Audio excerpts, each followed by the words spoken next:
আসসালামু আলাইকুম এভরিওয়ান, কেমন আছেন সবাই? আশা করি সকলেই ভালো আছেন, আমিও ভালো আছি আপনাদের দোয়ায়। আজ আমি চলে যাব দাউদকান্দিতে যাব, কারণ দাউদকান্দি সাইকেলিস্ট কর্তৃক আয়োজিত দাউদকান্দি এমটিবি চ্যালেঞ্জ 2025 আজকে অনুষ্ঠিত হতে যাচ্ছে। তো আমি আর বাবু কিন্তু রওনা দিয়ে দিলাম রাতের 4:30 বাজে ঢাকা থেকে। আমরা যাচ্ছি রেস দেখতে, রেসকে উপভোগ করার জন্য। সেই সাথে আমাদের টিম ফ্রিডমের 3 জন সদস্য কিন্তু রেস করবে, তাদেরকে সহযোগিতা করার জন্য। যাত্রা শুরুতেই কিন্তু প্যারা খেয়ে নিচ্ছি, সেটা হচ্ছে জামের প্যারা। প্রচুর পরিমাণে জাম, রাস্তা একবারে বন্ধ বললেই চলে। পরিস্থিতি খুবই ডেঞ্জারাস উপর দিয়ে, তাই এখন নিচে দিয়ে চলে আসলাম। সামনে তো সেই জামের থেকে মনে হয় বাঁচার কোনো আজকে উপায় নাই। আল্লাহ জানে এই জাম কয়টা পর্যন্ত আছে। চাইলে উল্টা মারা যায়, তবে উল্টা মারার রাস্তাটা কিন্তু অনেক বেশি রিস্ক থাকে, কারণ সকালবেলা ড্রাইভাররা চোখে মুখে দেখবো না, খালি চালাইবো, কোন কারে ভরে দিয়ে যাবো ঠিক ঠিকানা নাই। তাই রিস্ক নেওয়া যাবো না, জামের ভিতর দিয়ে চালাবো, তবে উল্টা মারা যাবো না।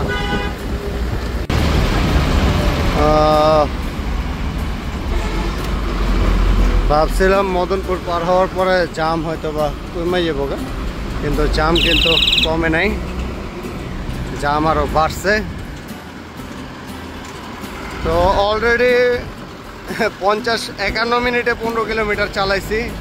কিছু করার নাই, রাস্তায় প্রচুর পরিমাণে জাম, এভাবেই যেতে হবে।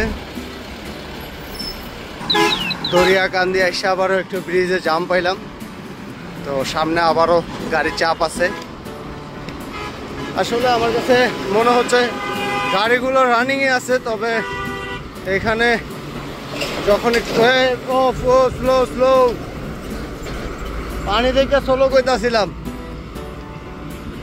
তো আমার কাছে মনে হচ্ছে যে যেইগুলো একটু ভারী ট্রাক ওইগুলো একটু স্লো করে, দেন পিছনে সব জাম লেগে যায়, কারণ রাস্তায় তো অনেক গাড়ির চাপ। আমার কাছে এটা মনে হলো। ও মেঘনাতে চলে আসলাম, এখানেও একটা ফ্লাডিং জাম। আবার সামনে আছে রানার, ভালো লাগতেছে। গত শুক্রবারই রান করলাম হচ্ছে গিয়া 50 কিলোমিটার। এখন সামনে একজন রানার, তপু।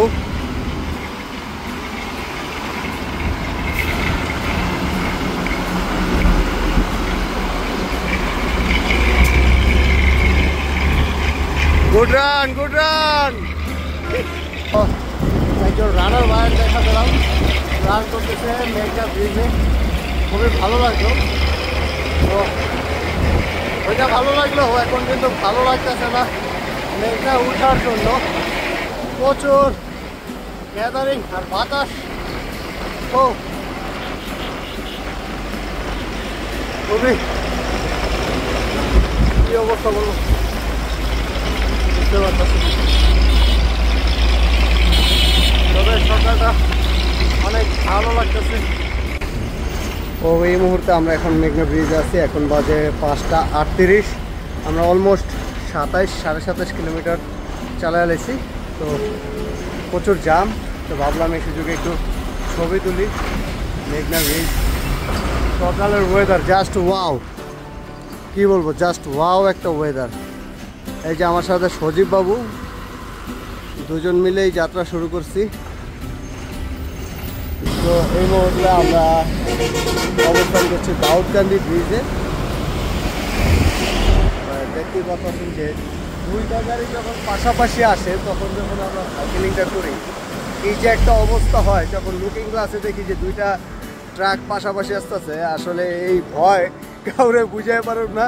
এই ভয়, ওই যে একটা ভিডিও দেখছিলাম না ফেসবুকে ট্রেন্ডিংয়ে, ওই যে বিদেশে যারা ওই যে চাপ দেয় করে সাইকেলে বহাই দিছে, তো ওই অবস্থা যদি বাংলাদেশি ড্রাইভার করে করা যায়, তাহলে আর কি কিছুটা মনের হাই স্পিড হয়েছে থাকে, মুহূর্তটা খুবই ভয়ঙ্কর থাকে।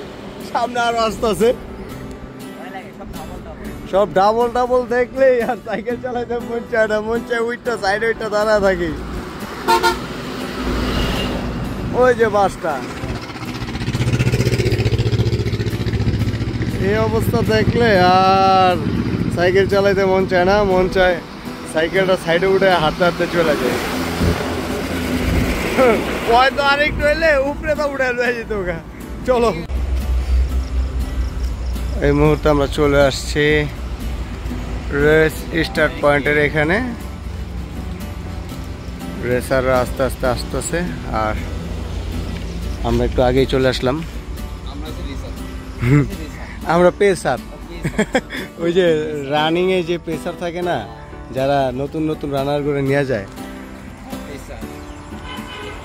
সকল রেসার, সকল পার্টিসিপেট একসাথে হওয়ার পর এখান থেকে কিন্তু বিব প্রদান করা হচ্ছে। আর সবাই কিন্তু একটা অঙ্গীকারনামায় স্বাক্ষর করে তাদের যার যার বিব নাম্বারগুলো কালেক্ট করে নিচ্ছে। ভাই ডিভোর্সের কাগজ কাজী।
সাইকেল প্রতিযোগিতাটি শেষ হয়ে যাওয়ার পর সবাই চলে আসে এই গাছতলাতে। আর এখানে প্রতিটি রেসারদের দেওয়া হয় সকালের নাস্তা।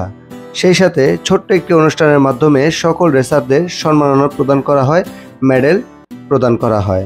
দাউদকান্দি এমটিবি চ্যালেঞ্জ 2025 এই রেসে চ্যাম্পিয়ন হয় টিম পিপিআর এর আশিক ভাই এবং ফার্স্ট রানার আপ জায়গাটি দখল করে নেয় team PPR. Second runner up জায়গাটি দখল করে নেয় মিরপুর। এইভাবে ফার্স্ট, সেকেন্ড, থার্ড সবাইকে পুরস্কার বিতরণ করা হয়। সেই সাথে সকল ফিনিশারদের মেডেল প্রদান করা হয়। অনুষ্ঠান শেষ করেই আমরা কিন্তু আবার রওনা করে দেই ঢাকার উদ্দেশ্যে, কারণ বিকালবেলা আমাদের টিম ফ্রিডমের একটি সংবর্ধনা রাইড আছে, ওইটাতে অংশগ্রহণ করতেই হবে, কোনো মিস নাই। যার ফলে কিন্তু আমরা যাত্রা শুরু করে দিলাম এখনই। এই মুহূর্তে আমরা মানাবের এখানে অবস্থান করছি, যদিও ভিতরে ঢুকনের মতন সামর্থ্য আমাদের নাই। ওই যে বাবু ভিতরে ঢুকছিল।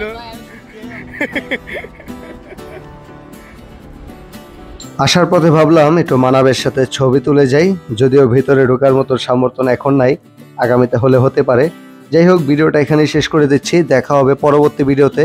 সে পর্যন্ত সবাই ভালো থাকবেন, সুস্থ থাকবেন। আসসালামু আলাইকুম।